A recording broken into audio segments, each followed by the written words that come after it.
The quantum whisper came during the graveyard shift, when the UES Starweaver drifted through the outer reaches of the Carina Nebula.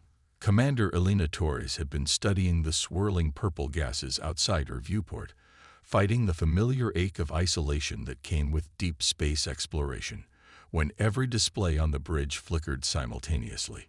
"Commander," Lieutenant Park called from his sensor station, fingers dancing across holographic controls. "We're picking up something unusual."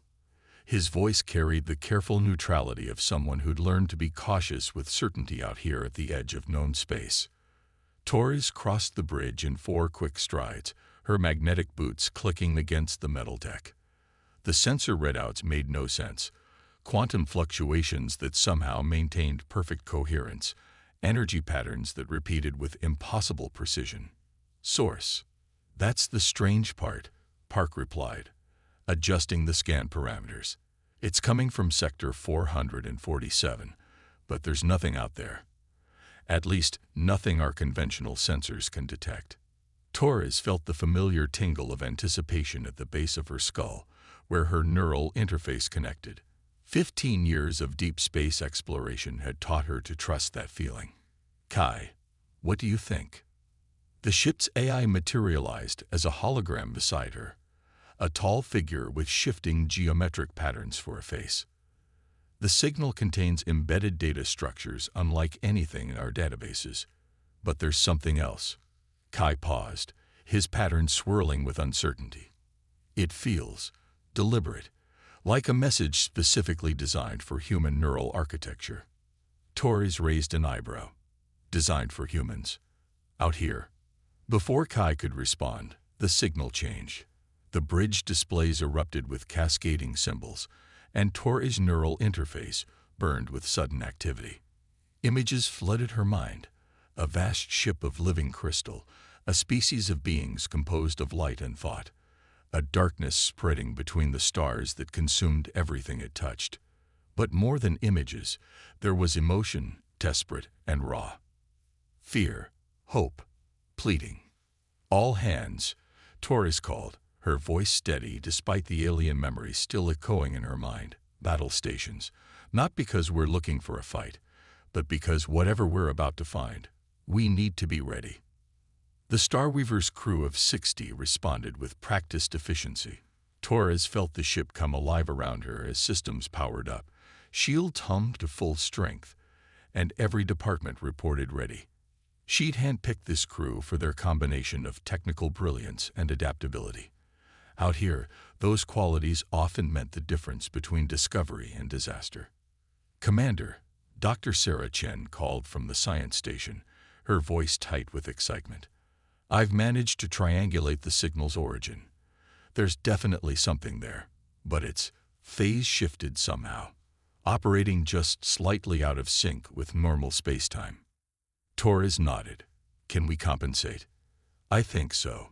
Kai and I are working on a calibration algorithm now." "But Commander," Chen hesitated, "whatever it is, it's massive. Initial readings suggest a structure at least 15 kilometers long." The bridge fell silent. Humanity had encountered plenty of advanced civilizations, but nothing that built on that scale. Nothing that could hide a ship larger than a small city in plain sight. "Got it," Chen exclaimed, adjusting sensors now. The main view screen shifted, and Torres felt her breath catch. The ship that materialized was unlike anything she'd ever seen. It seemed to be made of translucent crystal that pulsed with internal light, its surface etched with patterns that moved like thoughts given form. But parts of it were wrong. Sections of crystal had turned dark, the patterns there twisted and broken. "Life signs?" Torres asked, though she already suspected the answer. "Thousands," Park confirmed, "but they're in some kind of suspended animation. And they're fading." The quantum whisper came again, stronger now. Through her neural interface, Torres felt the message with perfect clarity. "HLPUS. We she shows you. We AAVDWH, CHED, and WATED, and you are last hope." Torres straightened, squaring her shoulders as she faced her crew.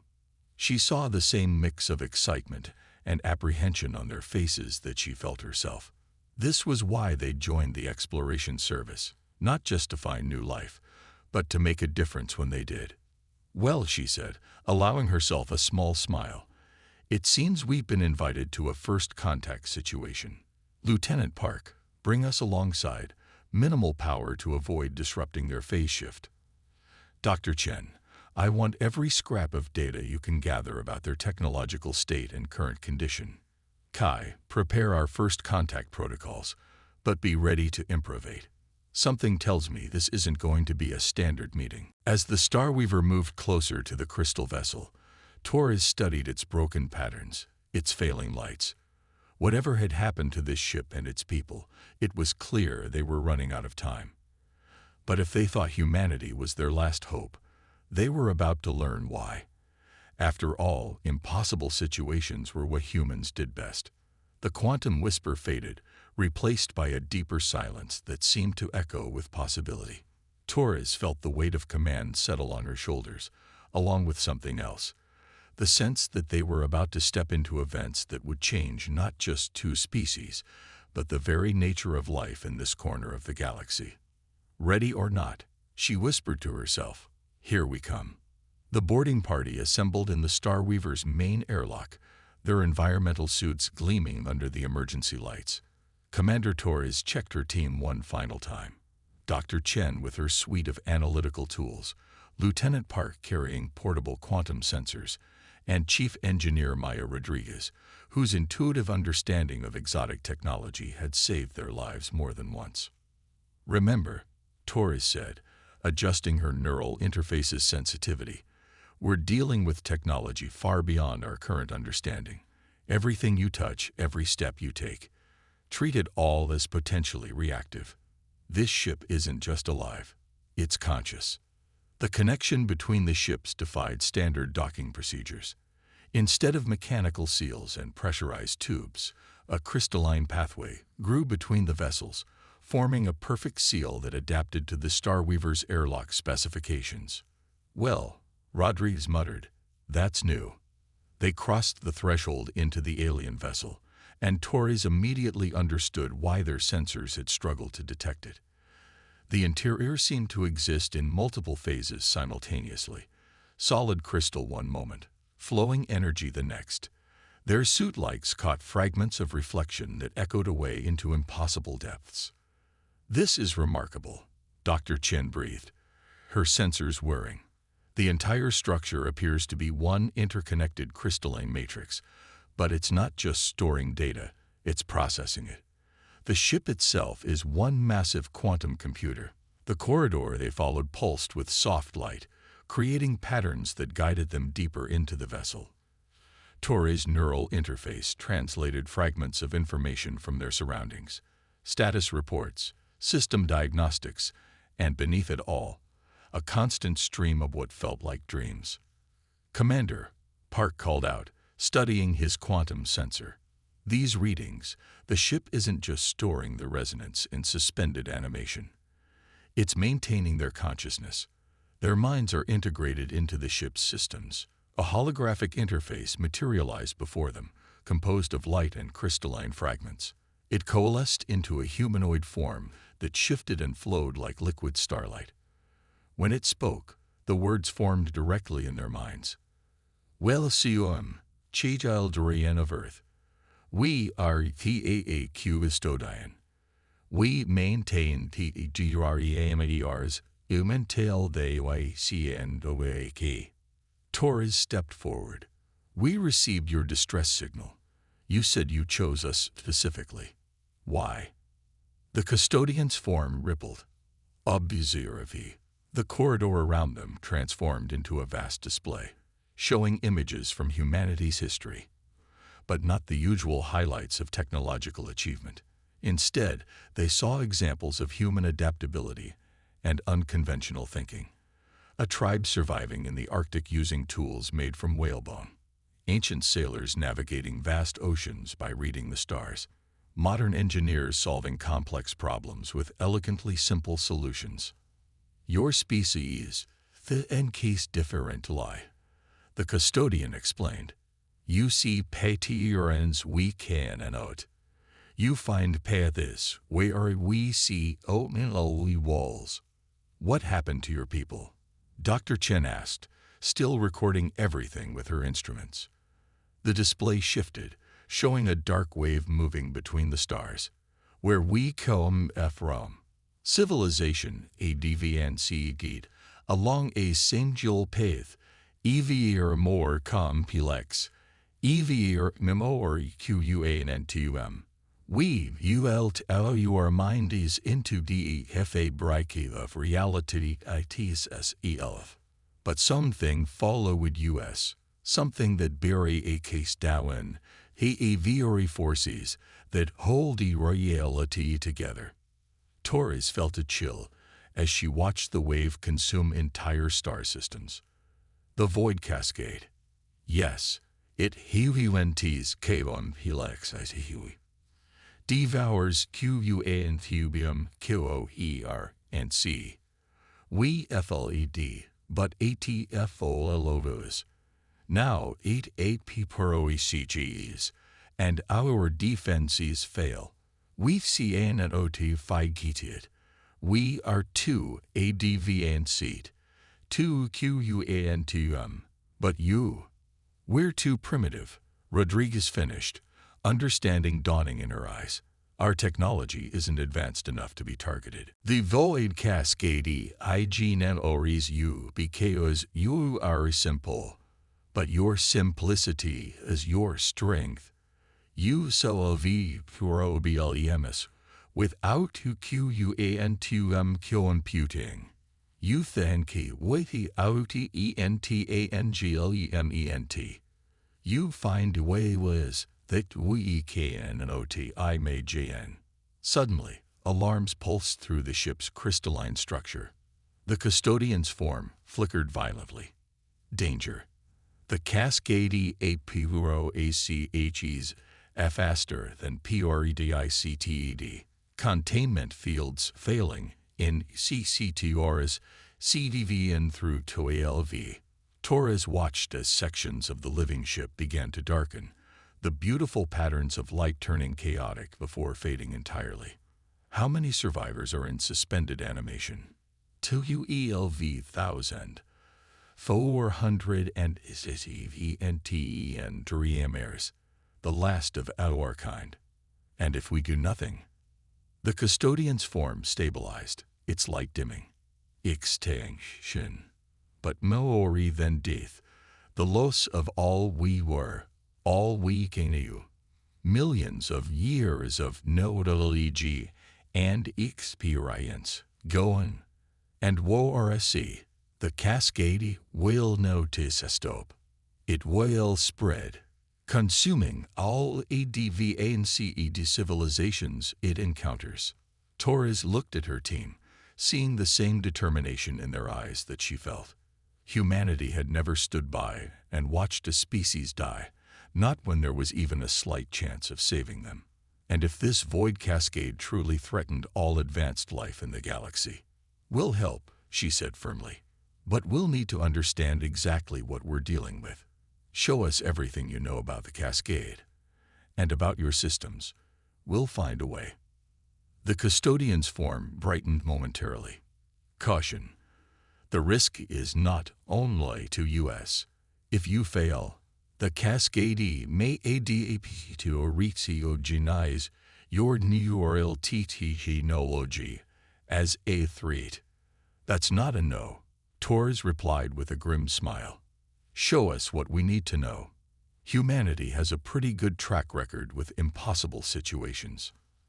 As the custodian began transferring data to their systems, Torres felt the ship shudder around them. The darkness was spreading and time was running out. But as she watched her team already beginning to analyze the problem from different angles, she felt a surge of hope.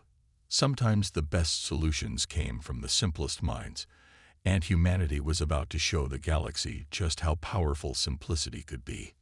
Deep within the crystalline vessel, Commander Torres watched as Chief Engineer Rodriguez interfaced her equipment with a pulsing node of living crystal.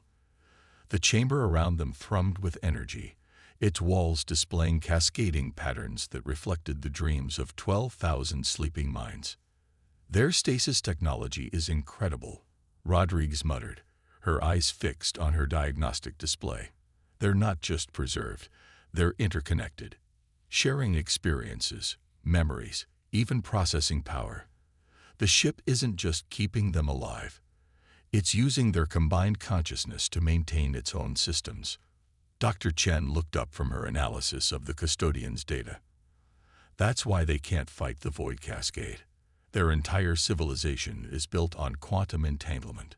The more they try to resist, the more vulnerable they become." A tremor ran through the ship, and another section of crystal darkened in the distance. The custodian's form appeared, more translucent than before. "Contain immunity failing in multiple ACC tours. Time remaining. Approximate 43 standard." Torres felt the weight of those hours pressing down on her. "Walk me through our options." "The good news," Rodriguez said, "is that I think we can modify our stasis pods to accept the resonance. They're energy beings, but they have enough physical coherence to be contained. The bad news is that we only have 20 pods on the Starweaver." "And transferring them?" Torres asked. The engineer shook her head. "That's the real problem. Their consciousness is so deeply integrated into the ship's systems, pulling them out could shatter their neural patterns completely. We'd essentially be killing them trying to save them." Another tremor, stronger this time. Park's quantum sensors wailed in alarm. "Commander," he shouted, "something's happening in the primary stasis chamber." They raced through the twisting corridors, following the custodian's guiding lights. The main chamber was vast, its crystalline walls forming a perfect sphere. Thousands of light pods hung suspended in the space, each containing a sleeping resonant. But now the pods were pulsing erratically, their patterns increasingly chaotic. "The cascade disrupts the stasis field," the custodian explained, its form flickering frantically. "The dreamers begin to... Can't you stop it?" Chen asked. "Wake up protocolares were designed to be irreversible. A safe against system failure." Torres watched as the first pod burst open, releasing a beam of pure light and energy. The resonant took form slowly, its appearance shifting between various geometric patterns before settling into a vaguely humanoid shape. Others began to wake as well, their combined consciousness sending waves of confusion and fear through Torres' neural interface. "The ship's power systems are overloading," Rodriguez reported. "They're drawing too much energy too quickly. At this rate, the whole vessel could destabilize before the cascade even reaches us." Torres made a quick decision. "Chen, work with the custodian. Find a way to slow the awakening process. Park, coordinate with the Starweaver. I want emergency power ready to transfer. Rodriguez with me. If we can't stop them from waking up, we need to find a way to handle them once they're awake." The first awakened resonant approached them, its form rippling with curiosity and confusion. When it spoke, the words came as pure thought. "What has happened?" "The last I remember." The entity's light flickered as memories returned. "The cascade. We were running." "You're still running," Torres said gently. "But we're here to help." More resonants were awakening, their combined consciousness creating a symphony of light and thought that threatened to overwhelm Torres' neural interface. She felt their fear, their disorientation, and beneath it all, a desperate hope as they recognized the humans among them. Suddenly, the ship lurched violently. Darkness spread across one entire wall of the chamber, the beautiful crystal turning dull and lifeless. The awakened resonants recoiled, their forms becoming erratic. "The void comes," the first resonant communicated. "We feel it. It hungers for our complexity." Torres watched as Rodriguez worked frantically at her portable console, trying to stabilize the ship's failing systems. Chen and Park were coordinating with the custodian, attempting to slow the awakening process, but it was like trying to hold back a tidal wave with their bare hands. Then, through her neural interface, Torres felt something unexpected, a harmony between the human technology and the resonance quantum systems. For just a moment, the two very different approaches to processing reality aligned, creating something entirely new. "Wait," she said, her mind racing. "Maybe we're thinking about this wrong. We've been trying to find a way to save them using either their technology or ours. But what if the solution isn't either or? What if it's both?" The first resonance form brightened with interest. "Your thoughts. They are like music we have never heard before. Simple, yet profound." Another tremor rocked the ship, and more pods began to burst open. They were out of time for careful plans and perfect solutions. Whatever they were going to do, they needed to do it now. Torres opened a channel to her ship. "Kai, I need you to prepare for something unprecedented. We're about to attempt a quantum neural fusion on a scale that's never been tried before. If they succeeded, they might save not just the resonance, but create something entirely new in the process.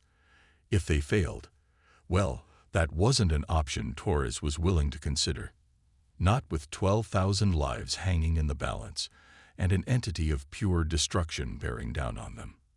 The chamber filled with more awakening resonance, their light mixing with the encroaching darkness of the cascade. The next few hours would determine not just their fate, but potentially the future of all advanced civilization in the galaxy. And at the center of it all stood a handful of humans, armed with nothing but determination, and the ability to see solutions where others saw only chaos. Commander Torres stood in the chaos of the awakening chamber, her neural interface struggling to process the symphony of light and thought surrounding her. Hundreds of resonants now floated through the space, their forms shifting between states of matter and energy as they tried to stabilize their existence. The ship's crystal walls had darkened across nearly a quarter of its surface, the void cascade's corruption spreading like frost across glass. "Commander," Rodriguez called out, her voice tight with urgency. "I've identified the pattern in the cascade spread. It's not random destruction. It's a program. An ancient weapon designed to target quantum-based civilizations." Torres watched as another section of crystal began to dim. "How sure are you?" "Look at the corruption patterns." Rodriguez projected a holographic analysis into the air. "It's not entropy. It's an algorithm. It identifies quantum systems above a certain complexity threshold and systematically breaks down their coherence. Someone created this thing to destroy advanced civilizations while leaving primitive ones untouched." The first awakened resonant approached, its light pulsing with what Torres had learned to recognize as deep thought. "We suspected as much, but could never prove it. Our attempts to study the cascade only made us more vulnerable to its effects. Because you were using quantum technology to analyze it," Chen added, understanding dawning in her eyes.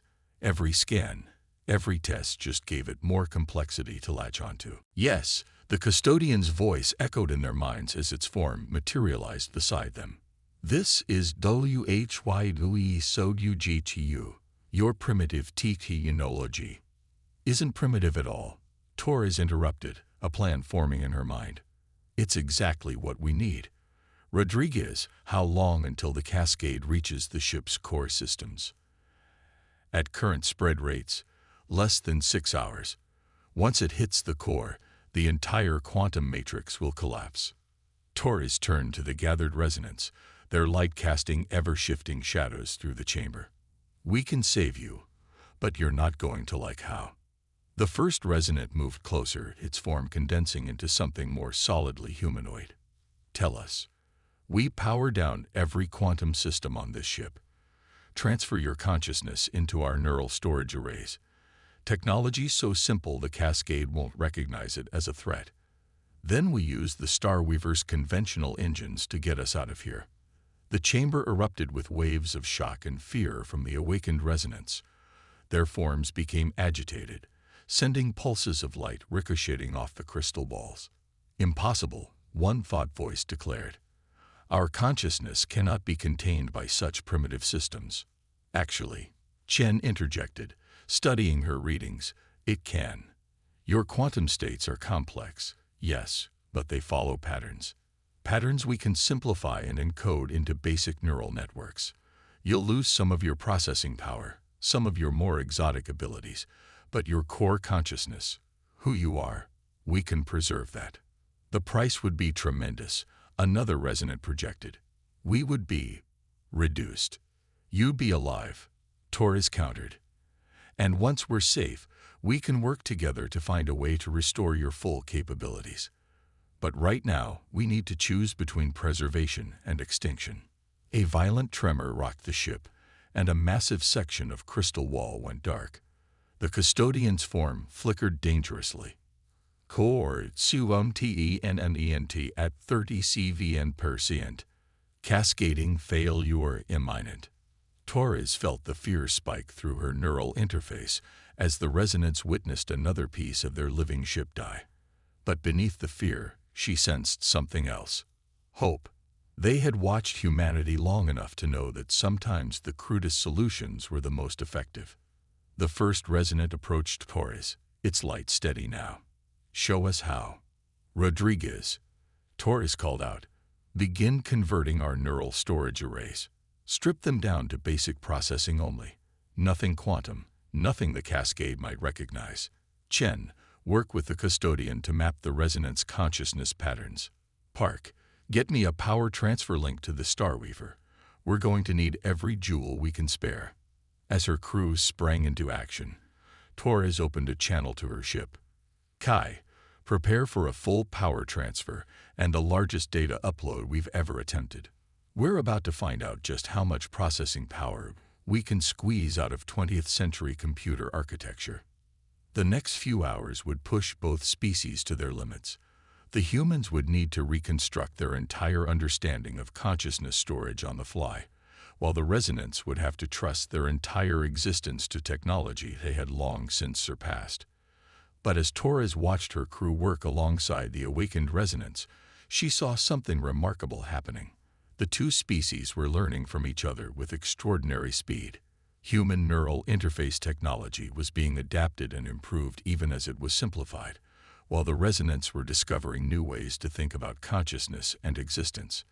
Together, they were creating something entirely new, a hybrid approach that might not just save the resonants, but revolutionize both civilizations' understanding of life itself.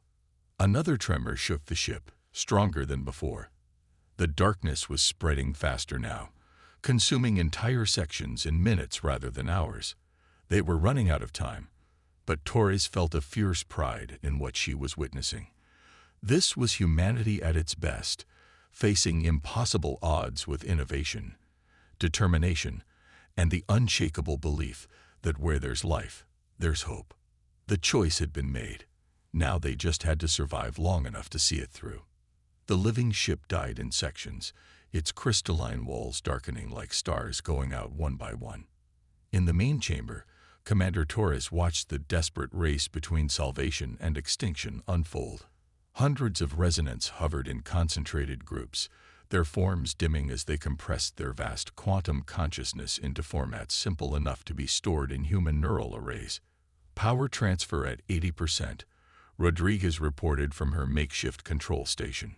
Sweat beaded on her forehead as she coordinated the massive energy flow between the ships.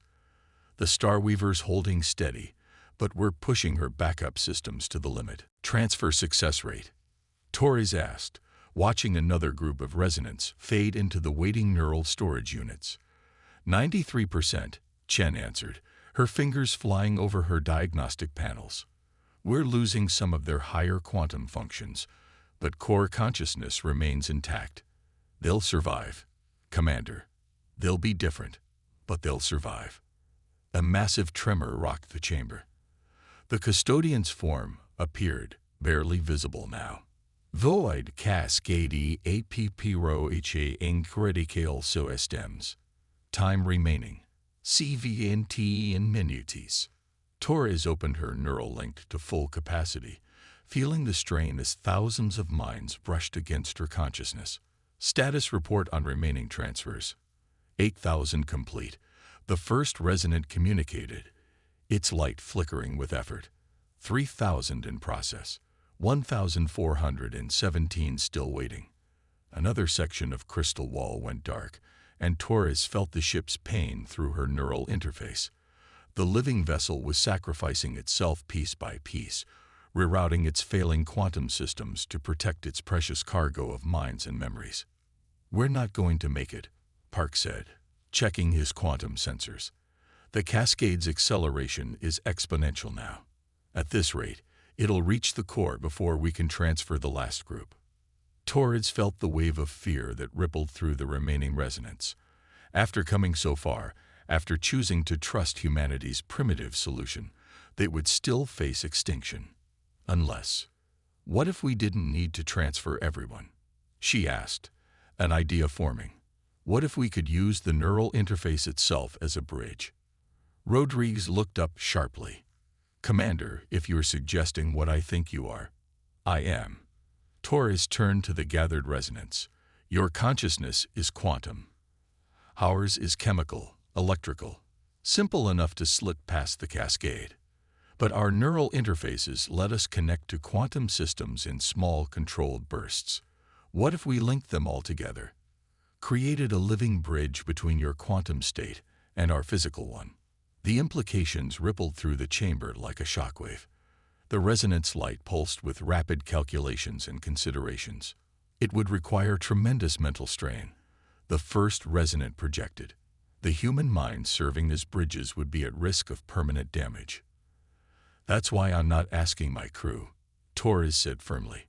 "This is my call, my risk." "Like hell it is," Rodriguez stepped forward.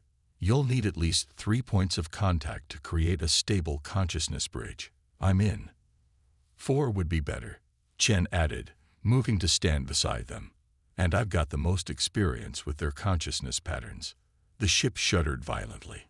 Another vast section of crystal wall succumbed to darkness. The remaining resonance drew closer, their light mixing with the emergency illumination from the human equipment. "Core C1TENNENT8LV%, the custodian's fading voice warned. 9 minutes remaining." "Then we do this now," Torres commanded. "Rodriguez, Chen, get our neural interfaces linked and synchronized. Park, coordinate with Kai. The moment we begin the transfer, get the Starweaver's engines hot. The second the last consciousness is across, we run." As her crew rushed to make preparations, Torres felt a gentle touch on her mind. The first resonant had approached, its form now barely distinguishable from the surrounding light. "You would risk your own consciousness to save ours." "That's what humans do," Torres replied simply. "We take impossible situations and turn them into improbable victories. Besides, you chose us for a reason. Time to prove you chose right." The next few minutes passed in a blur of desperate activity. Torres, Rodriguez, and Chen linked their neural interfaces into a triangulated array, creating a quantum neural bridge unlike anything ever attempted before. The remaining resonants gathered around them, their light dimming as they prepared for transfer. When it began, the pain was extraordinary. Torres felt her mind stretch and burn as it tried to process quantum states never meant for human comprehension. Through her neural interface, she sensed Rodriguez and Chen struggling similarly, their consciousness strained to the breaking point. But they held. The resonance poured through the bridge in streams of light and thought, their quantum patterns translating into simpler neural codes that could slip past the cascade's detection. Torres felt each transition like a bolt of lightning through her skull, but she kept the bridge open. Through the agony, she sensed something extraordinary happening. The process wasn't just transferring the resonance, it was transforming them. As they passed through human consciousness, they were learning new ways of thinking, new ways of being. The ship gave one final, tremendous shudder. The custodian's form appeared one last time, its light barely visible. "Thank you," it projected, before its pattern dissolved into the approaching darkness. "Now," Torres screamed through the pain. "Park, get us out of here." The Starweaver's engines roared to life, pulling them away from the dying crystal vessel. Through the viewport, Torres watched as the magnificent ship finally succumbed to the void cascade, its structure dissolving into quantum chaos. But its people, their knowledge, their consciousness, all of it survived, transformed but intact, within the Starweaver's neural arrays and through the bridge of human minds. As the paint began to fade, Torres felt something else through her neural interface, a new kind of consciousness emerging. The resonants were adapting, combining their quantum insights with human neural patterns to create something entirely new. And humanity, through the bridge they'd created, was changing too. Together, they had forged a path that neither species could have found alone. The Starweaver streaked away from the dissolving crystal ship, carrying within it not just the salvation of an ancient species, but the seeds of a new kind of civilization, one that bridged the quantum and the physical, the complex and the simple, the ancient and the new. The universe, Torres reflected as she finally allowed herself to rest, would never be quite the same again. And that, after all, was what both humanity and the resonance had always sought, not just to survive, but to evolve, to discover, to become something more than they had been before. In the end, that was the greatest bridge of all.